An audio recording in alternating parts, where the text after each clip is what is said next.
In January, the director of the Congressional Budget Office testified before the Budget Committee as follows, quote, "There is just one pool of government money, and everything else is accounting treatments to keep track of various purposes. If more is spent through TARP, then that is just more money that is spent, more that is borrowed, more that goes on to the federal debt." Do you agree with that statement? Absolutely. Also, the inverse of true, of course. The less we spend in TARP, the less we borrow, the lower our future deficits, the lower our debt burden. But of course, I agree with that. General Motors is currently running a commercial concerning its debt repayment. And in that commercial, the CEO says, "I'm here to announce that we have repaid our government loan in full with interest 5 years ahead of schedule." You put out a press release on that loan repayment saying that you were encouraged that GM has repaid its debt well ahead of schedule. In fact, however, GM still owes the American taxpayers billions of dollars. Is that not correct? You're absolutely true. What GM did is to repay the loans outstanding substantially ahead of when we expected, but you are absolutely right.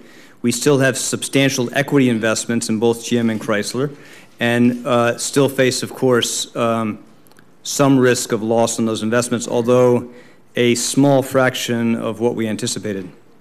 Don't you think that the impression left by that television ad and by your statement is that the taxpayers' burden has been lifted and GM has repaid all the money it owes? Senator, I have not seen that ad, but I've heard exactly the same concerns expressed by ad in my building. I do not believe we left that impression in our press release. In fact, again, I want to make it clear that we provide very detailed information on a regular basis about what we think are remaining risk of losses and return on these programs, and we do it in very considerable detail by autos, AIG, the banks, et cetera, for exactly the reason you said. We think it's very important people can see for themselves, and we actually give people the information to judge for themselves what that scale of loss is. And you're absolutely right. We still have substantial equity investments left in those companies, and of course, as a result, some risk of loss, although a fraction of what we feared. Did GM pay back the taxpayers from its earnings? I'm not quite sure how to answer that. I don't think I can answer it quite this way because they haven't reported earnings for this period of time yet. But perhaps, Senator Collins, I could say it this way.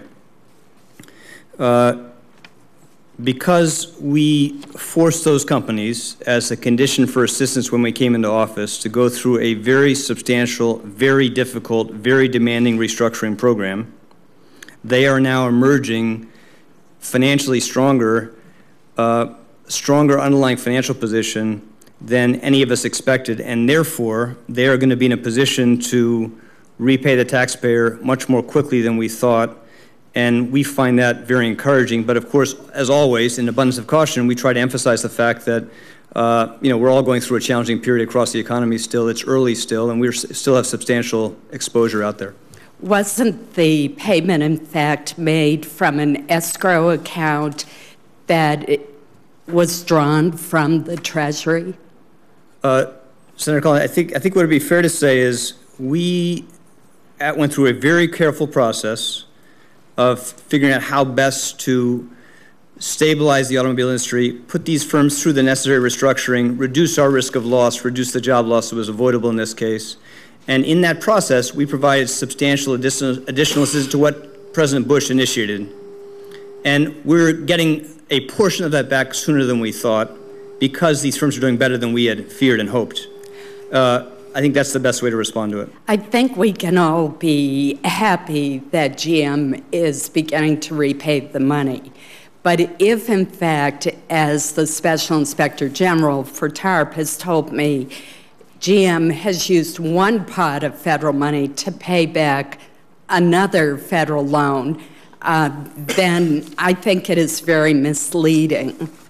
Well, Senator, as I said, I am always very careful to underscore that even when we're making progress, we have a lot of challenges ahead, and we provide very careful, enormously detailed estimates of our remaining exposure in the financial system all the time for exactly the reasons you said, to make sure that we're being open and candid. People can make their own judgments about what ultimately we're going to face in terms of potential losses in return. Well, let me end this round of questioning by going back and reading you the exact words in the GM commercial that is running now.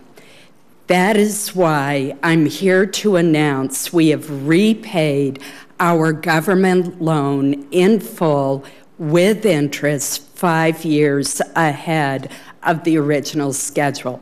Do you think that's a misleading statement? Well, Senator, as I said, I've not seen that commercial, haven't read it, but as I said to you initially, I've heard the same concerns expressed in my building, and as I said, we're always trying to be very careful to make it clear that we still have substantial equity investments out there in these companies, and although we're much more optimistic today about what return we're going to get on that, we have substantial exposure still.